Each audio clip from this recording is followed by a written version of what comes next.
My family called my plumbing business embarrassing and excluded me from Dad's retirement dinner. We can't have grease hands at the table. I stopped fixing their houses for free.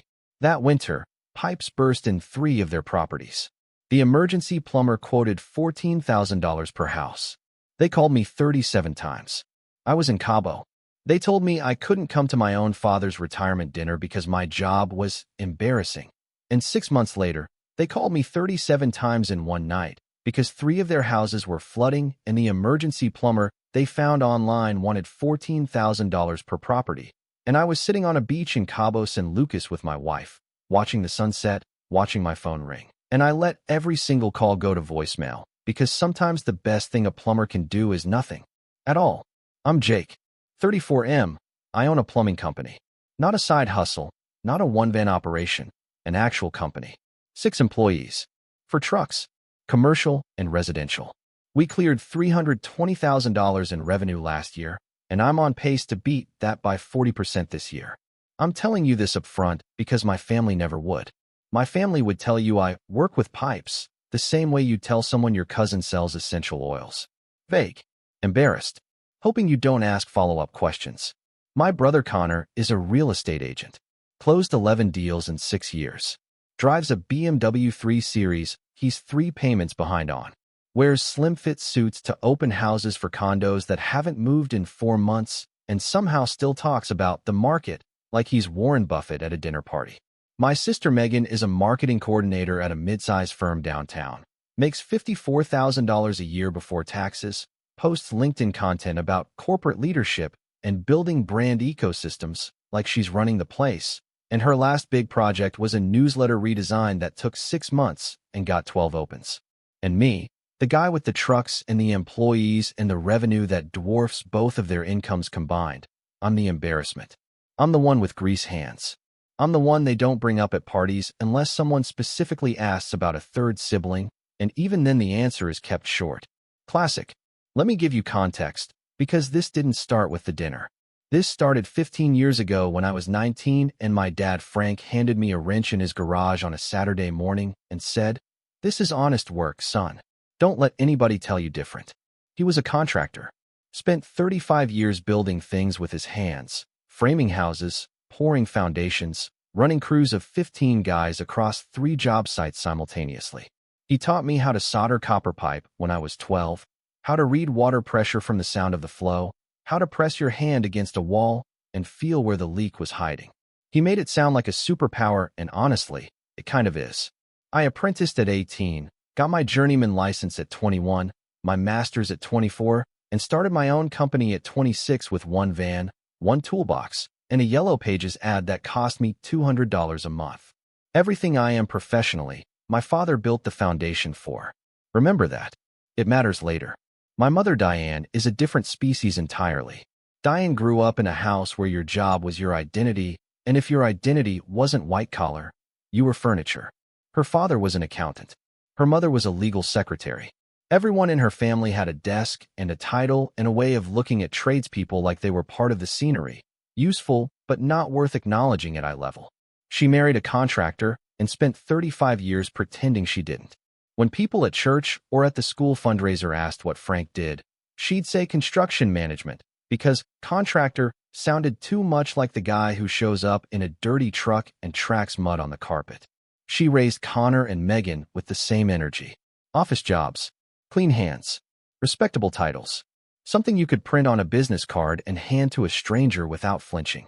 And then I came along and chose plumbing, and I could physically feel her disappointment settle into the room every time someone brought it up, like the temperature dropped 2 degrees whenever my career entered the conversation. But here's the part she conveniently never acknowledged. Not once. Not in 15 years. For a decade and a half, I was the family plumber. Not the family member who happened to be a plumber. The family plumber.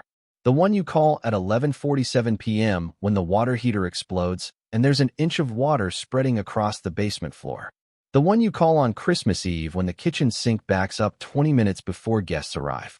The one you call and don't pay. Not once. Not a single dollar. Not even a "let me cover the parts." 15 years of free labor across 4 properties, my parents' house, Connor's 2 rental units, and Megan's townhouse. I replaced water heaters, rebuilt bathroom plumbing from the studs out, cleared sewer lines at 2 a.m., installed new fixtures, repaired burst pipes, winterized systems every fall so this exact situation wouldn't happen. I bought the parts out of my own pocket. I drove my own truck. I used my own tools and my own time and my own weekends, and they treated it like it was owed to them, like it was the family tax I paid for having the audacity to work with my hands instead of sitting behind a desk pretending to be important. Thanksgiving, 3 years ago, I got a call from Megan at 4 p.m. on the Wednesday before. Her main water line had burst. Water was pouring into the crawl space and climbing. She was crying so hard I could barely understand her. The baby was screaming in the background. Her husband Kyle was standing in the kitchen supervising, which is what Kyle calls standing around with his hands in his pockets looking concerned. I had a $12,000 commercial job scheduled for Friday morning. A full kitchen rough-in for a restaurant renovation that had been on the books for 6 weeks. A client named Whitaker, who I'd been chasing for months and who'd finally trusted me with his build. I called Whitaker and canceled. Told him I had a family emergency. He was understanding about it, but he never called me again. Went with another company. $12,000 in revenue, gone. A client relationship I'd spent months building, gone. I drove 45 minutes to Megan's house, spent 7 hours in her crawl space in November cold with my back against frozen dirt and my hands numb by hour 3, fixed the line, replaced 2 sections of corroded pipe that should have been flagged years ago, didn't leave until 1 a.m. Megan's response when I walked upstairs, covered in mud and pipe sealant and condensation, my knees aching and my shoulders locked up from working in a space that was 4 feet tall. She looked at the clock and said, "Finally. I was starting to think you'd never get it done. No thank you. No offer to pay. No plate of food. Not even a bottle of water." I drove home at 1:30 in the morning, and my wife Sarah was sitting at the kitchen table waiting for me, and she looked at my hands and my clothes and the exhaustion on my face, and she said, "Jake, you need to stop doing this." She was right. I wasn't ready to hear it yet, but she was right. My parents' anniversary, 2 years ago, I decided to renovate their entire master bathroom as a surprise. I'd been thinking about it for months. New porcelain tile, floor to ceiling. Custom vanity with double sinks. New fixtures, brushed nickel, the good stuff, not the builder-grade hardware that was in there before. Walk-in shower with frameless glass and a rain head. Heated floors because my mom had bad circulation and complained about cold tile every winter. I planned it for while they were visiting my aunt in Florida for 3 weeks. $18,000 in materials alone, all from my pocket. Plus about 140 hours of labor that I squeezed in between paying jobs, working at their house from 6 a.m. to noon, then driving to my actual clients, then coming back at night to finish grouting or setting tile. When they came home and saw it, my mom cried. She put her hands over her mouth and tears ran down her face, and she hugged me and said, "Jake, this is the most beautiful bathroom I've ever seen." And I felt something I hadn't felt from her in years, maybe ever. I felt seen. Then the anniversary party happened. About 40 people in their backyard, friends, neighbors, relatives, colleagues of my dad's. And the bathroom was the talk of the party because everyone used it, and everyone noticed it was brand new and gorgeous. People were coming up to my parents saying, "Who did this work? This is incredible." And I was standing by the grill, 8 feet away, close enough to hear everything, and I watched my mother, the woman who had hugged me and cried 3 days earlier, look a neighbor named Helen straight in the eye and say, "Oh, we had a contractor friend do it. He gave us a wonderful deal." A contractor friend. Not my son Jake. Not our youngest. A contractor friend. She said it with a smile. She said it without blinking. She said it while I was standing right there, and she knew I was standing right there, and she didn't care, because being seen by me was less important than not being embarrassed in front of Helen from 2 doors down.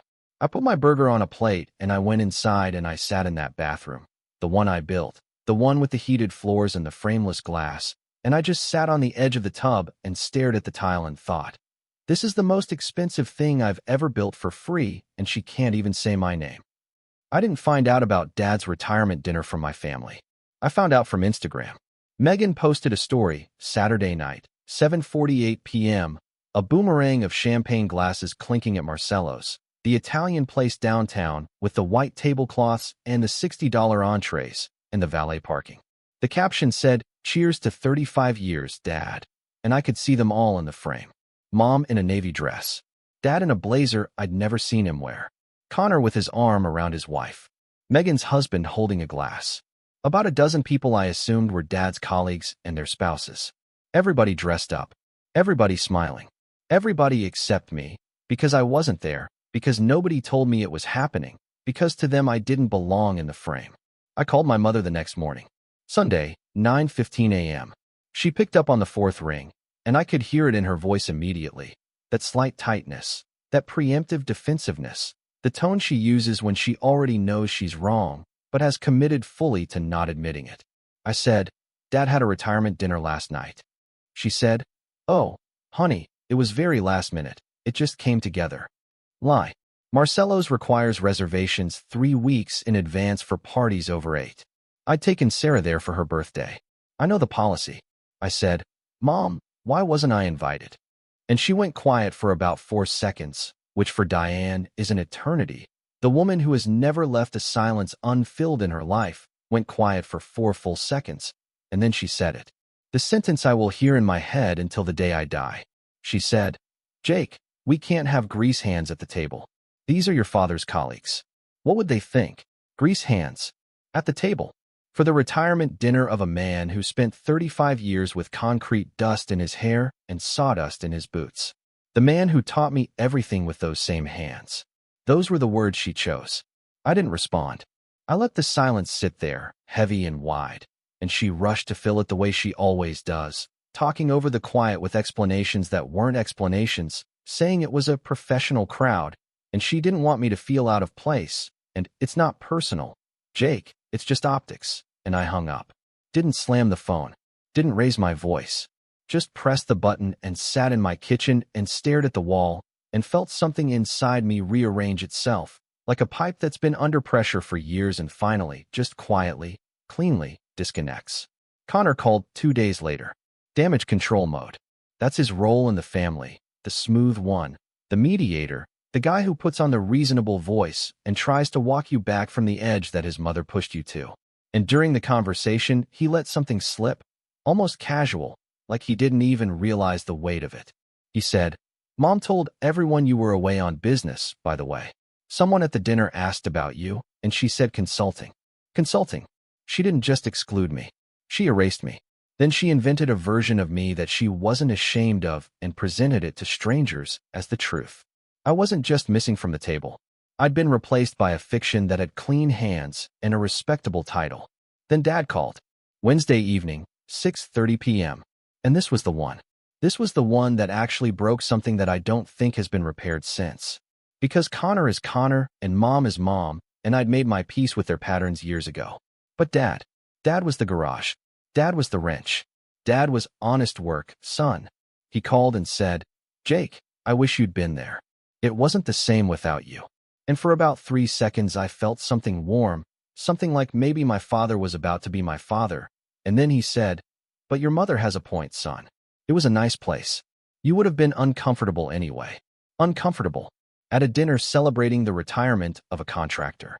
He agreed with her. Not directly, not with spine, but in that sideways cowardly way that Frank has perfected over 40 years of marriage, where he agrees by suggesting it was for your benefit. You would have been uncomfortable. Translation, I'm too weak to fight your mother and too ashamed to admit it, so I'll frame my cowardice as concern for your feelings. That's when I stopped. That week. No announcement. No confrontation. No speech. I just went quiet.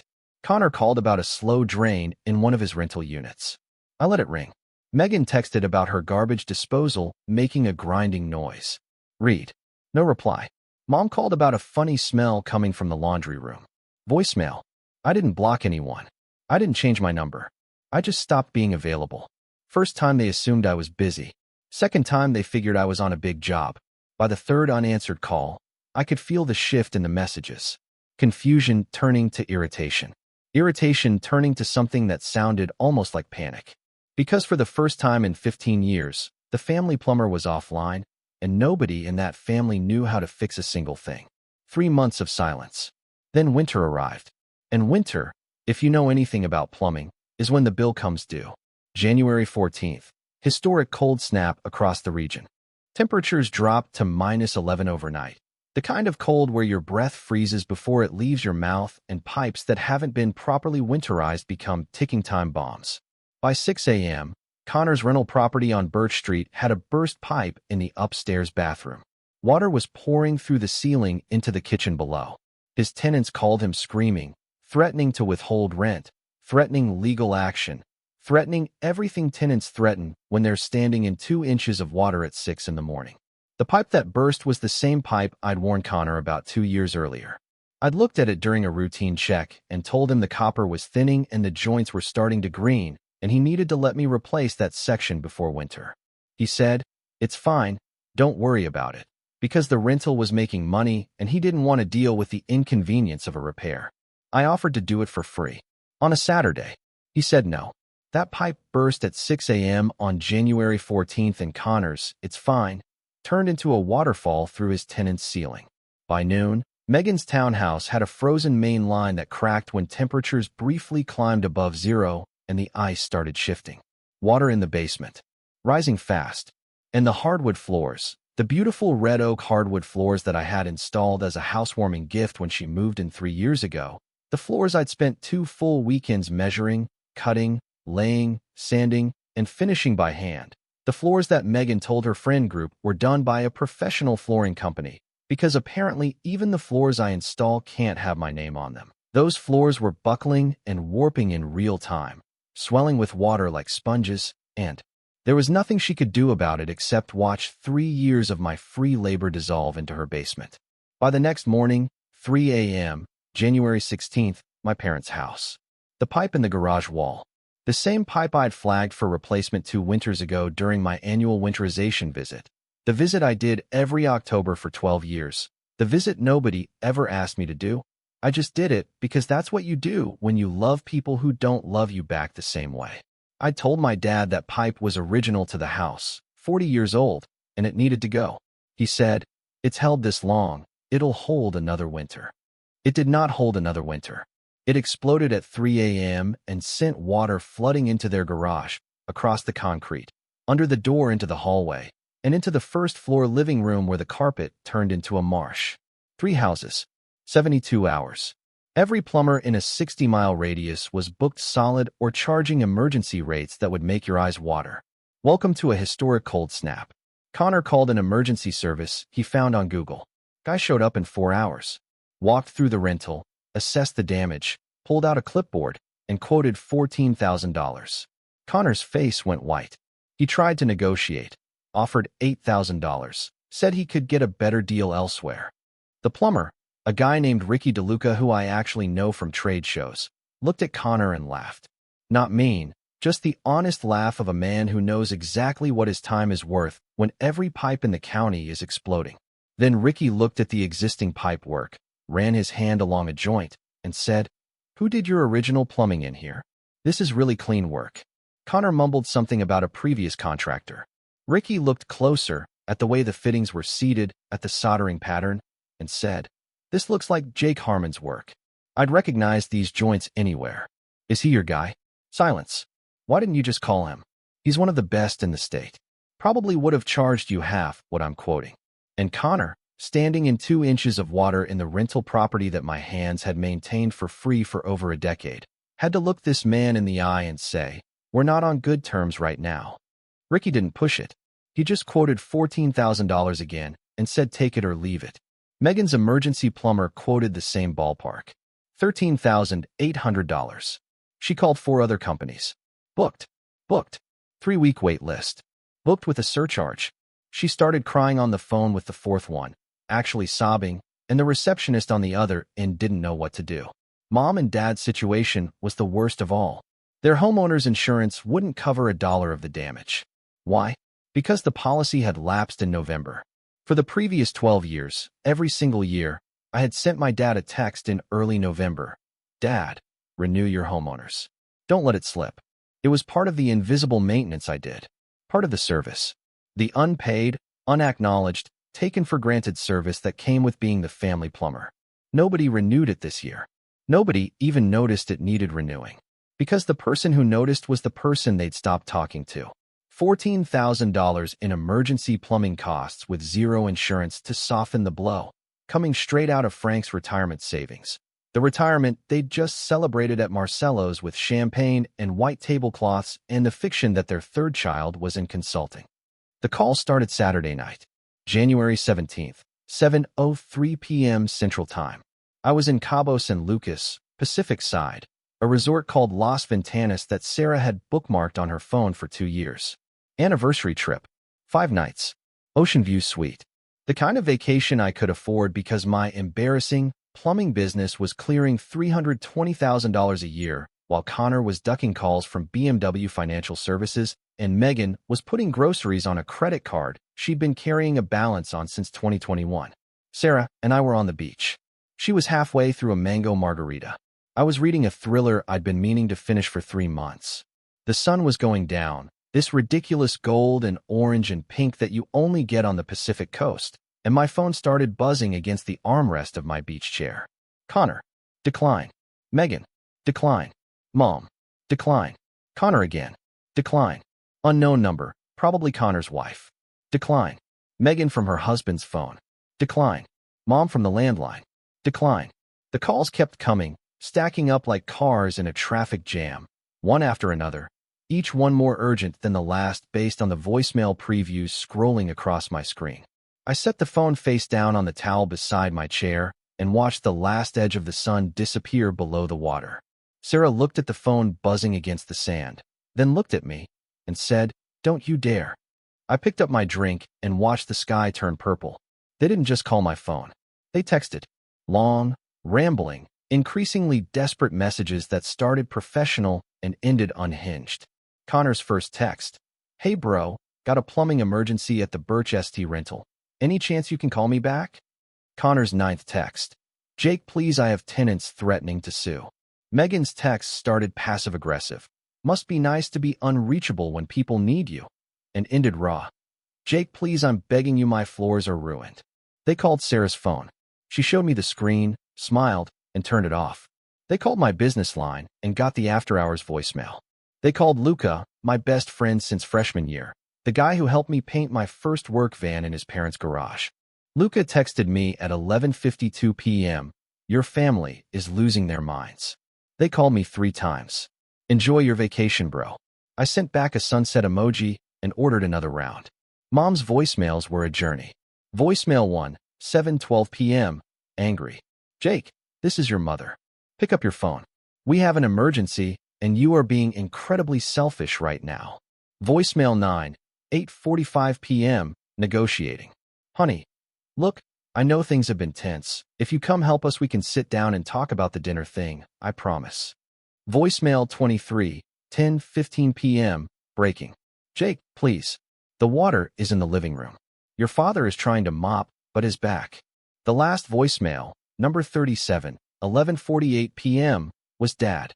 Just his voice, small and tired and stripped of everything, saying, "Jake." Then silence. 6 seconds of nothing. Then the line went dead. I listened to that one the next morning while eating breakfast on the balcony. I played it twice. Then I deleted it. I got back from Cabo on a Thursday. By Friday morning, the full picture was clear, and it was worse than I expected. The emergency plumber Connor hired for the rental did a rush job that was barely functional. Joints were sloppy, one connection was already weeping, and he'd used PVC in a section where copper was code required. $14,000 for work that would need to be redone within 18 months, and that I would have been embarrassed to put my name on. Megan's floors were destroyed, total damage estimated at $22,000. Her insurance covered part of it, but left her with an $8,000 deductible that she didn't have. My parents had paid $14,000 out of Frank's retirement savings, no insurance to cover any of it, for work that was mediocre at best. 3 houses. Approximately $42,000 in combined emergency costs. For pipes I would have maintained, winterized, and where necessary replaced, for free, if they had treated me like a family member instead of a service provider with grease hands.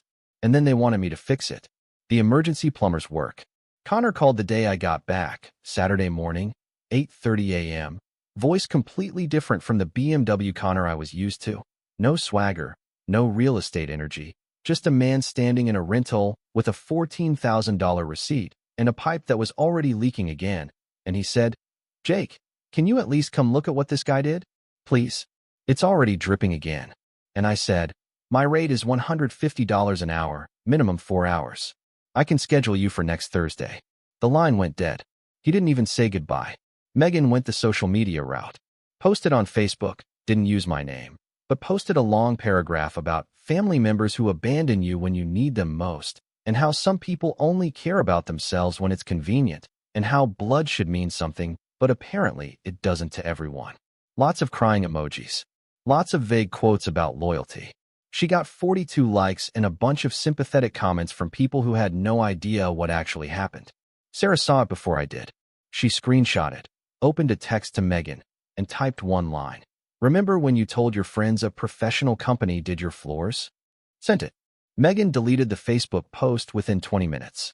Never responded. Never called. Just deleted and went dark. About a month after Cabo, the family organized a reconciliation dinner. That's what my mom called it. A reconciliation dinner.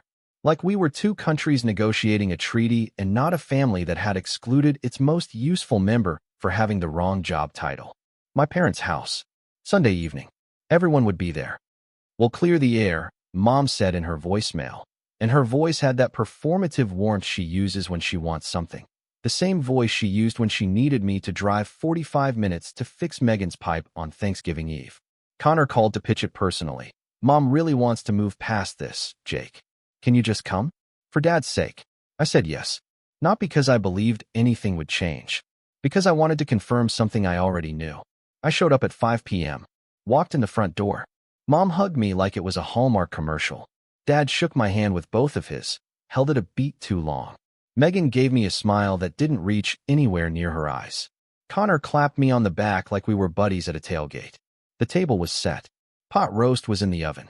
It smelled like every Sunday dinner from childhood, the kind of smell that makes you want to forgive everything even when you know you shouldn't.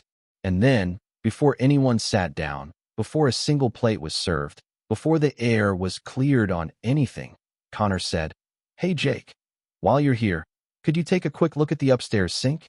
It's been doing this thing where it drains slow and Megan cut in. "Oh, and my toilet has been running nonstop for 2 weeks. It would take you like 5 minutes, right?" And my mother, the woman who organized this dinner, who used the word reconciliation, who promised to clear the air, looked at me and said, "Honey, the guest bathroom faucet has been dripping since November. And the laundry room still has that smell. Could you just take a quick peek before we eat?" Couldn't even make it 20 minutes. The reconciliation dinner wasn't about reconciliation. It was about restoring service. Getting the plumber back online. That's all I was. That's all I ever was to them. Not Jake the son. Not Jake the brother. Jake the plumber. The guy with the grease hands who shows up and fixes things and doesn't charge and doesn't complain and definitely doesn't sit at the nice table at Marcello's. I stood up from the couch. I put on my jacket.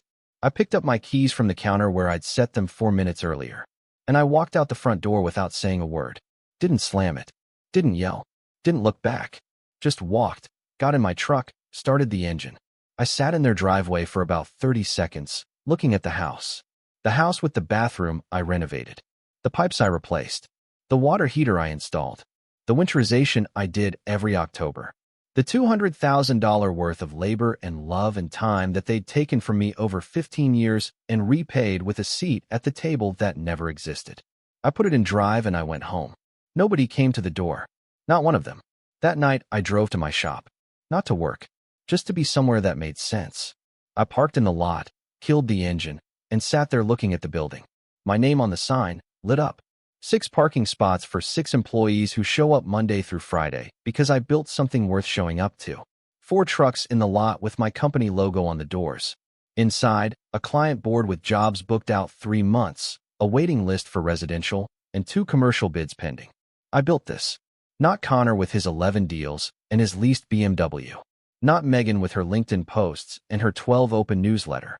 Not my mother with her opinions about whose hands belong at which table. Me. With these hands. The grease hands. My phone rang the next morning. Monday, 7:45 a.m. Not family.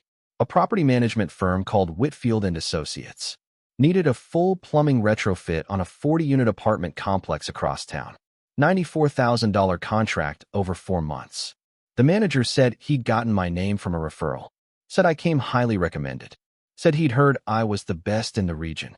I put on my boots, grabbed my tools, loaded the truck, drove to the site with the windows down even though it was January, because the cold felt clean and the morning felt new, and for the first time in months, I wasn't thinking about my family at all. I was thinking about copper and pressure and the weight of a wrench in my hand, and the fact that at 7:45 on a Monday morning, someone who had never met me already respected what I did more than the people who raised me. They called me 37 times that winter.